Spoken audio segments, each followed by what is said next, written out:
आपके बीच में जाएंगे, फिर समझाने का काम करेंगे, क्योंकि अगर इस काम को हम पढ़े लिखे लोग नहीं करेंगे तो किन से उम्मीद करें? वो लोग जो सुबह उठ के काम पे निकल जाते हैं। ये तो पूरा समाज आर्थिक रूप से कमजोर है। थोड़ा बहुत अगर आरक्षण से जो नौकरी मिली उसके कारण बन पाए। हमारे एक बार आ जाइए सिद्धांत, विचार और हमारे लोगों के लिए ये मैनिफेस्टो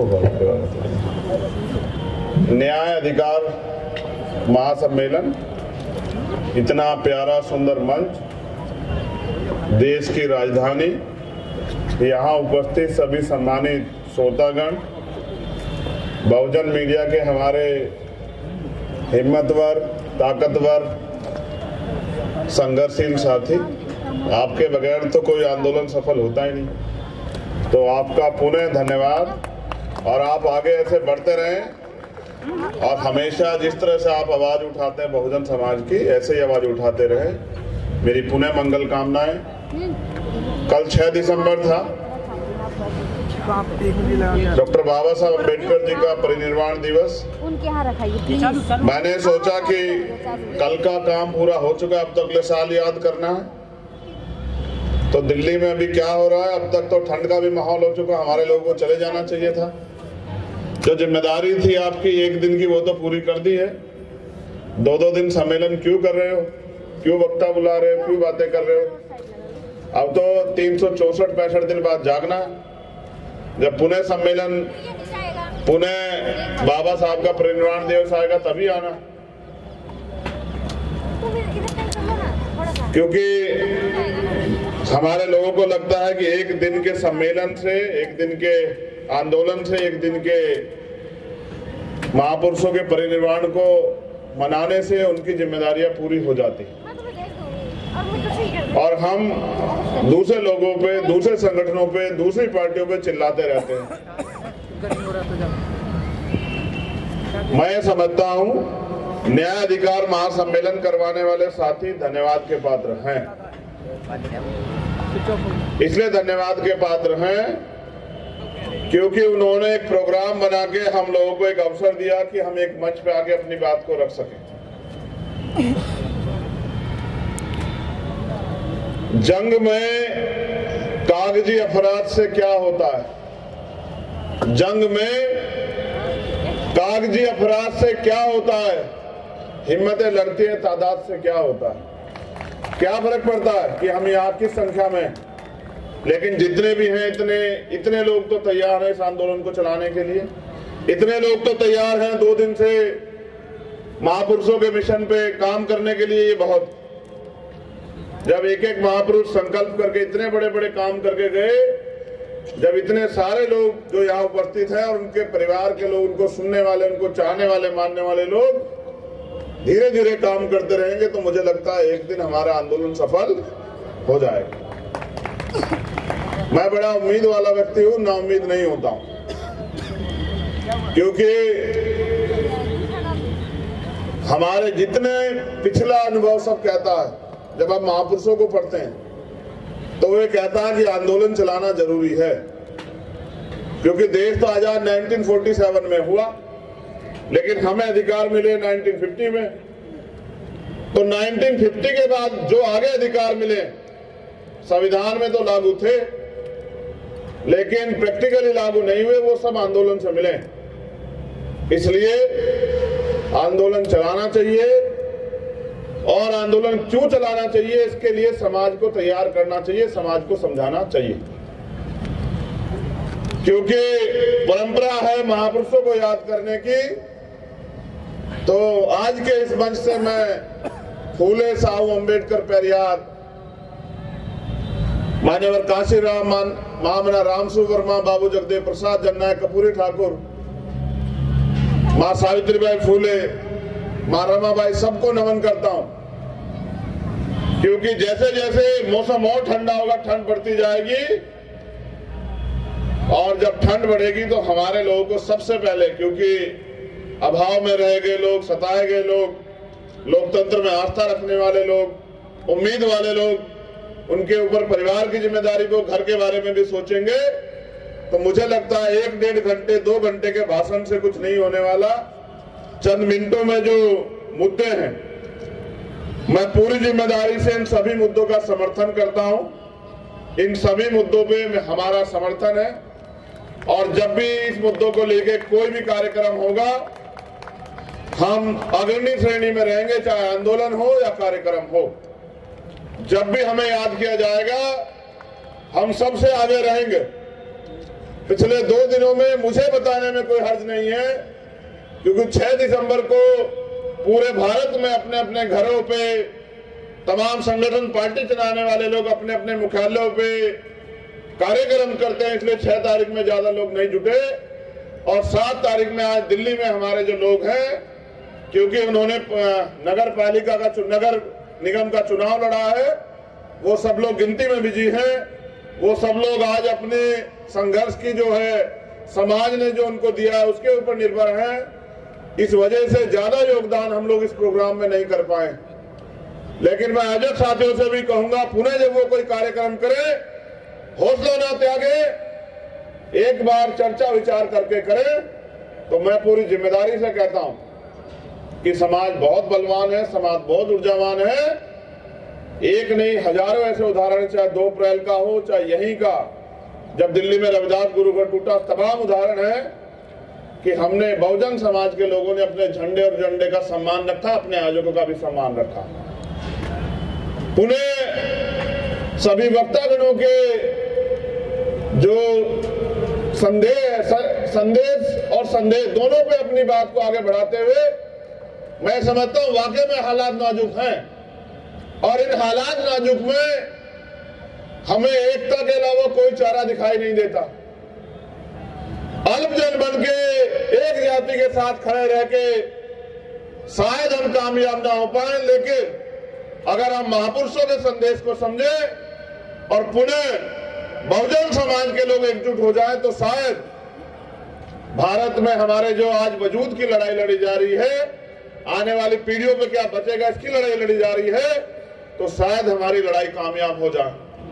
मैं तो आंदोलन चलाने वाले सभी साथियों में उम्र में सबसे छोटा हूं, लेकिन मेरा प्रयास रहता है कि मैं कभी भी अपने कार्य से निराश ना करूं।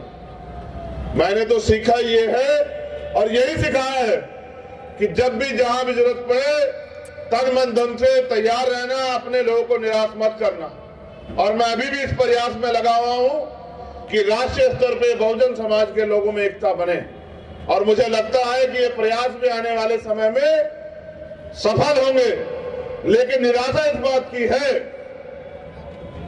कि भारत में महापुरुष भी बताए, संविधान भी कहता है कि लोकतंत्र है, लोकतंत्र में जिनका वोट होता है उनका राज होता है। लेकिन भारत के लोकतंत्र में जिनकी संख्या ज्यादा है, उन पे अन्याय अत्याचार भी ज्यादा है और वो अधिकारों से भी सबसे ज्यादा वंचित है। इस मंच पे ये नाम नहीं बैठे, विचार बैठे हैं, व्यक्ति नहीं बैठे, संदेश बैठे हैं। मैं इस मंच का पुनः सम्मान करता हूं, क्योंकि हम उम्मीद को रखने वाले लोग हैं, हमारे कंधों पे बड़ी जिम्मेदारी है। तो मैं आपसे ये अनुरोध करता हूं कि अपनी एकता को बना के रखिए। हम सब लोग, जैसा हमारे जिम्मेदार साथी ने कहा कि पूरा आंदोलन बैकवर्ड और फॉरवर्डों के बीच है और आंदोलन अधिकारों का है, ना धर्म का है, ना जात का है, हिस्सेदारी का। मैं इस बात को और ताकतवर तरीके से संबद्ध करता हूं कि आज के दलित और आदिवासी भी इस देश में पहले से अगर ज्योतिबा फूले को पढ़े, आधुनिक भारत में जो महापुरुष हुए या डॉक्टर बाबा साहब अम्बेडकर को पढ़े, तो उनके आंदोलन हमें शिक्षा देते हैं कि हम अति शूद्र और शूद्र थे, हम अछूत और अति शूद्र थे। यानी कि हम सारे ही बैकवर्ड क्लास के लोग हैं, चाहे दलित हो, आदिवासी हो, या पिछड़े वर्ग के लोग हो या माइनॉरिटी के लोग हो। तो मैं इस बात को और ताकतवर बल देता हूं कि ये पूरा आंदोलन अगड़े और पिछड़ों का आंदोलन है। और जब पिछड़े वर्ग के लोग अधिकारों के लिए लड़ने का काम करेंगे, तो डंडे और झंडे के साथ हम इस आंदोलन को सींचने का काम करेंगे। क्योंकि आने वाले नस्लों को जवाब देना है। लड़ाई आपकी मेरी नहीं है, हम तो जागरूक सजग लोग हैं। आने वाली पीढ़ियों के हिस्से में क्या बचेगा? महापुरुषों ने संघर्ष से पेड़ लगाए और उसके फल हम लोग खा रहे हैं। आज अगर प्राइमरी स्कूल के हेडमास्टर का बेटा यहाँ खड़ा होकर बोलता है तो ये महापुरुषों के संघर्ष, बलिदान, त्याग के जो कारण जो हमें फल मिले हैं, जो अधिकार मिले हैं संविधान में, ये उनकी देन है। अगर वास्तविकता में ये अधिकार चले गए तो शायद कभी किसी हेडमास्टर छोड़िए IAS IPS का बेटा भी यहाँ खड़ा होकर नहीं बोल पाएगा। मैंने बड़ी मजबूती से महसूस किया और मुझे हमेशा साथियों ने प्रेरित किया कि पढ़िए, क्योंकि मेरी उम्र कम है तो मैं ये तो नहीं कह सकता मैं 30 साल से आंदोलन चला रहा हूं या 40 साल से आंदोलन चला रहा हूं या 20 साल से आंदोलन चला रहा हूं। मैंने तो जो कुछ भी सीखा इस मंच पे बैठे हुए लोगों से या महापुरुष जो लिख के गए उससे सीखा। मुझे आज भी याद है जब मैं पढ़ता हूं बाबा साहब अम्बेडकर के 1956 के स्टेटमेंट को, जो किताबों में लिखा हुआ है आगरा का, कि मैं तमाम तरह के अपमान, अन्याय, आरोप सह के इस कारवां को यहां तक लेके आ पाया हूं। अगर आप इसको आगे नहीं बढ़ा सकते तो इसको पीछे मत जाने देना मेरे बच्चों, यही मेरा आपको संदेश है। आज तो कारवां लुट चुका है। भक्ति छोड़िए साहब, हालात देखिए क्या हो गए हैं। वो जो नेता घर से बाहर नहीं निकलते उनको आपकी और मेरी परवाह नहीं। आज मजबूर है हम लोग कि न्याय जन्मसिद्ध अधिकार है, फिर भी हम रोज लाशें उठा रहे हैं। राजस्थान हो या मध्य प्रदेश या दिल्ली, मैं तो दिल्ली के लोगों को बधाई दूंगा मेरे सम्मानित मंच कि आज दिल्ली का रिजल्ट आया है। एक से एक वक्तागण यहाँ बड़े बड़े ओजस्वी भाषण देते हैं। दिल्ली में लोग खुशी मना रहे हैं और ये लोग यहाँ जो है बताइए सम्मेलन कर रहे हैं। जिनका देखिए, जिनकी वोट नहीं उनका राज स्थापित हो गया MCD में भी। इनका देखिए, इनका हौसला और इनका रास्ता देखिए कि वो लोग दिल्ली में जश्न मना रहे हैं, रंग लगा रहे हैं। जिनका इतना सा वोट है और जिनका इतना बहुसंख्यक वोट है, ये यहाँ तमाशबीन बने बैठे। बताइए, अब कह रहे हैं वोट हमारा राज तुम्हारा। सारे नेता यही कहते हैं। बताइए, कोई कमी छोड़ता ही नहीं है। मगर ये बताओ दिल्ली में आपके हिस्से में क्या है MCD में? जरा दिल्ली के लोगों हाथ उठा के बताना मुझे। बड़े हमारे बहुजन मीडिया के लोगों से भी धन्यवाद कहता हूँ। झूठ मत दिखाया करो यार, क्या झूठ दिखाते रहते हो कि हम तो यहाँ किला ढा देंगे। हालात देखो आज क्या है, एक सीट नहीं जीत पाए, एक सिंगल सीट। पिछलग्गू बन के अपने हिस्से की बात भी नहीं कह सकते हो मेरे साथियों। एक सामने कहने का प्रयास किया था तथागत बुद्ध के बारे में, बाबा साहब की प्रतिज्ञा के बारे में, देखो क्या हुआ। ये हालात सच यही है। उनके तलवे चाट के, उनकी पूंछ बन के हम ओरिजिनल बात भी नहीं कह सकते। अपने हक की बात तो छोड़िए जो महापुरुष कह के चले गए हैं। इसलिए कह रहा हूं दिल्ली के लोग बधाई के पात्र हैं। इतनी बड़ी आबादी और फिर भी बैठना जूतों में ही है, तो मैं क्या कर सकता हूं भाई बताओ, जब आप लोग सुधरना नहीं चाहते। मैं तो प्रयास कर रहा हूं और मेरे साथ हजारों साथी प्रयास कर रहे हैं दिल्ली में भी कि हमारे लोग जागे, लेकिन आप आदत छोड़ने को तैयार नहीं है। तो कोई बात नहीं, हम फिर जगाएंगे, फिर आपके बीच में जाएंगे, फिर समझाने का काम करेंगे। क्योंकि अगर इस काम को हम पढ़े लिखे लोग नहीं करेंगे तो किन से उम्मीद करें? वो लोग जो सुबह उठ के काम पे निकल जाते हैं। ये तो पूरा समाज आर्थिक रूप से कमजोर है। थोड़ा बहुत अगर आरक्षण से जो नौकरी मिली उसके कारण बन पाए। इसलिए जो पढ़े लिखे सजग लोग हैं उनकी जिम्मेदारी बनती है कि अपनी जिम्मेदारी को समझें। जैसे बहुजन मीडिया ने अपनी जिम्मेदारी को समझा, बहुजन नेता भी अपनी जिम्मेदारी समझे। अपनी रोजी रोटी, अपनी तैयार की गई संपत्ति, अपने परिवार की चिंता छोड़ के समाज की चिंता करें। क्योंकि अगर हम इनकी चिंता करते हैं और इनकी चिंता करने वाला नेता कभी समाज का भला नहीं कर सकता, मैं आपको गारंटी देता हूं। आप मेरी बात को याद रखना, जो परिवार की और अपनी संपत्ति की परवाह करेगा।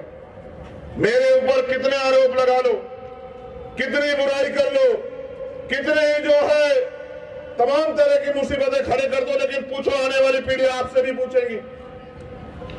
आप जहां भी हैं, जिस दल में भी हैं, वहीं बैठ के दूसरे लोगों से सीख लेके अपने समाज के बारे में सोचो। मेरे बहुजन समाज के लोगों, कारोबार लूट चुका है। ईवीएम पे रोते रहो, आरक्षण पे रोते रहो, किसी और चीज पे रोते रहो। एक वोट का अधिकार बाबा साहब अम्बेडकर देके गए आपको। किस वोट से इस देश में आपका राज आएगा, और इस उम्मीद के साथ चले गए कि आने वाली पीढ़ियां समझेगी। कहां 10 डॉक्टर, 10 इंजीनियर, 10 वकील जिस समाज में तैयार हो जाएंगे, उनको कोई नहीं रोक सकता। बताओ रुके नहीं रुके? आज लाखों डॉक्टर, लाखों इंजीनियर, लाखों वकील है, मगर बताओ न्याय मिल रहा है नहीं मिल रहा है? मेरे काबिल साथी यहाँ बैठे हैं, कह रहे थे ईडब्ल्यूएस पे फैसला आएगा हमारे पक्ष में, और एक दो काबिल और बैठे, वो हंस भी रहे थे, कहे कि ये गुमराह कर रहे हैं, कोई फैसला नहीं आएगा। वाकई में नहीं आया। क्लोजन सिस्टम भी इसमें है, लेकिन उनको चैलेंज कहां से करोगे?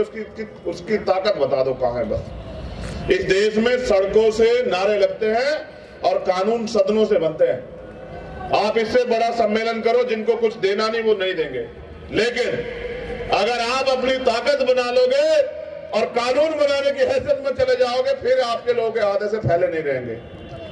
तो मैं मेरे सोए हुए बहुजन समाज के लोगों, चाहे कितनी भी निंदा करो, कितना भी विरोध करो, लेकिन हालात देखो कि आज हालात क्या है। और मेरा पूरा भरोसा है कि बाबा साहब अम्बेडकर ने एक बात कही थी कि 21वीं सदी हमारी है, ये 21वीं सदी चल रही है, हम रहे ना रहे, आप उम्मीद रखो, जो इधर बैठे हैं वो भी और जो इधर बैठे हैं वो भी, ये देश भी सलामत रहेगा,